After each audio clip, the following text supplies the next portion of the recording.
মদে জোকাৰিছে দিছপুৰ ৰাজ্যত হ্ৰাস পাইছে খুৰাৰ বিক্ৰী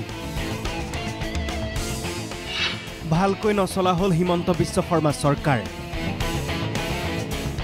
বেয়া অসম চৰকাৰৰ অৱস্থা একেবাৰে বেয়া ৰাজ্যজুৰি খুৰা বিক্ৰী হ্ৰাস পাইছে অসম চৰকাৰ কপি গ'ল চৰকাৰে খুৰাপাইৰ দায়িত্ব বঢ়াই ৰাজহ আদায় কৰাৰ লক্ষ্যৰে যোৱা কেইমাহমানৰ ভিতৰতে দুবাৰকৈ বঢ়ালে মদৰ দাম তাকে লৈ অসন্তুষ্ট খুৰাপাইয়ে ব্ৰেণ্ড সলনি কৰিবলগীয়া হ'ল বহুতৰে বিলাতীৰ পৰা দেশীয়লৈ অৱনমন হ'ল বৰ্ধিত মূল্যৰ বাবে নিয়মিত খুৰাপান কৰা সকলেও শনিদেও কৰিবলগীয়া হ'ল তাৰে পৰিণতি ভুগিছে অসম চৰকাৰে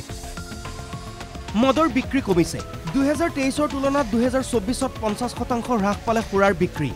আবকাৰী আয়ুক্ত জিতু দলে আৰু উপ আয়ুক্ত প্ৰাঞ্জল বৰাই প্ৰতিখন জিলাৰে আবকাৰী অধীক্ষকক এই জাননী যোগে দিছে নিৰ্দেশনা ঠিক নিৰ্দেশনা নহয় টাৰ্গেট এনেকৈ নহব মদ বিক্ৰী বঢ়াব লাগিব 2023-24 বৰ্ষত ৰাজ্যত সৰ্বমুঠ 1,47,18,008 কেছ বিলাতী খুৰা বিক্ৰী হৈছিল অহা বৰ্ষত বিক্ৰী কৰিব লাগিব 1,61,89,809 কেছ খুৰা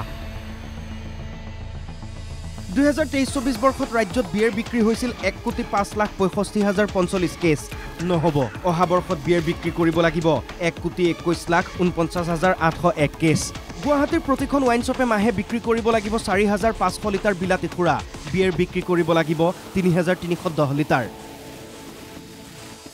এই পত্ৰযোগে সেই কথাকে কোৱা হৈছে মদৰ দাম বাঢ়িছিল অনুজ্ঞাপত্ৰ নৱীকৰণৰ মাচুলো বৃদ্ধি হৈছিল এইবাৰ খুৰা বিক্ৰীৰ লক্ষ্য পূৰণ কৰিব নোৱাৰিলে অনুজ্ঞাপত্ৰ বাতিল কৰাৰ হুংকাৰ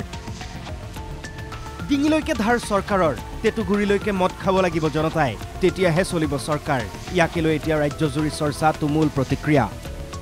বিষয়টোক লৈ চৰকাৰৰ সমালোচনা বিৰোধী দলপতি দেৱব্ৰত শইকীয়াৰ জনসাধাৰণৰ স্বাস্থ্যৰ কথা আওকাণ কৰি মহিলাৰ বিৰুদ্ধে হোৱা নিৰ্যাতনৰ অন্যতম কাৰক খুৰাৰ বিক্ৰী বৃদ্ধি কৰাৰ বাবে অসম চৰকাৰে লোৱা সিদ্ধান্তক হঠকাৰী আখ্যা কটাক্ষ দেৱব্ৰত শইকীয়াৰ খুৰাৰ পৰা ৰাজহ বৃদ্ধি কৰি অসমৰ জনগণক স্বাস্থ্যৰ হানিকাৰক যি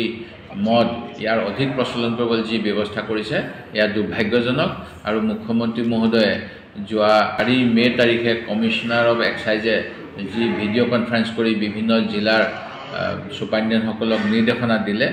এই নিৰ্দেশনা অতি দুৰ্ভাগ্যজনক আৰু ৰাজ্যৰ জনস্বাৰ্থৰ প্ৰতি লক্ষ্য ৰাখি মাদক দ্ৰব্য নিবাৰণী আয়োগখন অধিক সক্ৰিয় কৰাৰ লগতে খুৰাৰ প্ৰচলন কমাবলৈ যেনেকুৱা পদক্ষেপ ল'ব লাগে সেয়া ল'ব লাগে ইয়াৰ ফলত অসমৰ বহু মানুহে আজি চিকিৎসাৰ অভাৱত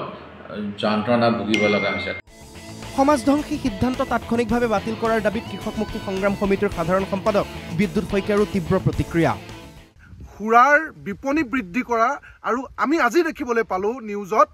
যে বাতৰি কাকতসমূহৰ প্ৰথম পৃষ্ঠাত দেখিবলৈ পালোঁ যে সাংঘাতিক ধৰণে খুৰাৰ প্ৰচলন আৰু বিক্ৰীৰ পৰিমাণ বৃদ্ধি কৰাৰ এটা ভয়াৱহ সিদ্ধান্ত গ্ৰহণ কৰিছে এইখন বিজেপি চৰকাৰে বিৰোধীৰ সমালোচনাৰ প্ৰতিক্ৰিয়াত বিধায়ক দিগন্ত কলিতাই ক'লে টাৰ্গেট সকলোৰে থাকে আপোনাৰো আছে মোৰো আছে আবকাৰী বিভাগৰো টাৰ্গেট থাকিব আমাৰো টাৰ্গেট থাকে যে আমি এবাৰ 2,000 ভোট পাইছোঁ অহাবাৰ 4,000 ভোট পাম কথাটো এনেকুৱা না চবকে টাৰ্গেট দিব টাৰ্গেটটো মই নাজানো কিহৰ ওপৰত কৈছে কিন্তু টাৰ্গেট এটা চবৰে থাকে এইটো চব প্ৰফেশ্যনতে থাকে এই খুৰাটো থাকিব ই খেলতো থাকিব ই সাংবাদিকতাতো থাকিব ই ৰাজনীতিবিদৰো থাকিব